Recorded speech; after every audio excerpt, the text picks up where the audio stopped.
আজকে 3 পিস পাউরুটি 2টা ডিম নিয়েছি। পাউরুটি ডিমের রেসিপি। 2টো ডিম ভেঙে নিয়েছি। ডিম দুটো মিক্স করে নেব। ডিম দুটো ভালোভাবে গ্রেট করে নিয়েছি। সাথে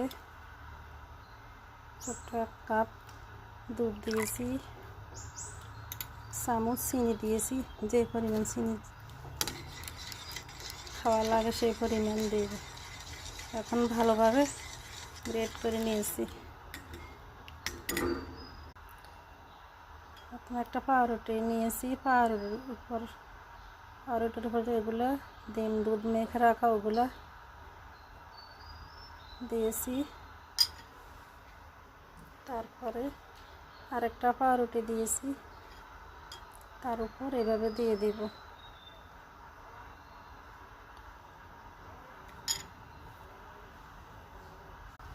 কড়াইতে তেল দিয়েছি, তেল গরম হয়ে গেছে। এখন পাউরুটিটা দিয়ে দিব।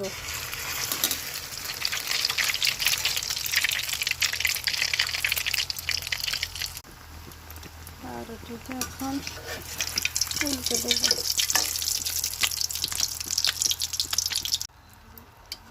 পাউরুটি ভাজা শেষ, এখন তুলে নেব।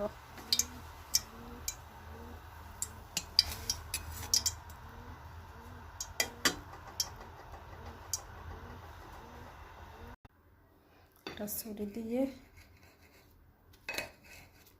কেটে নেব।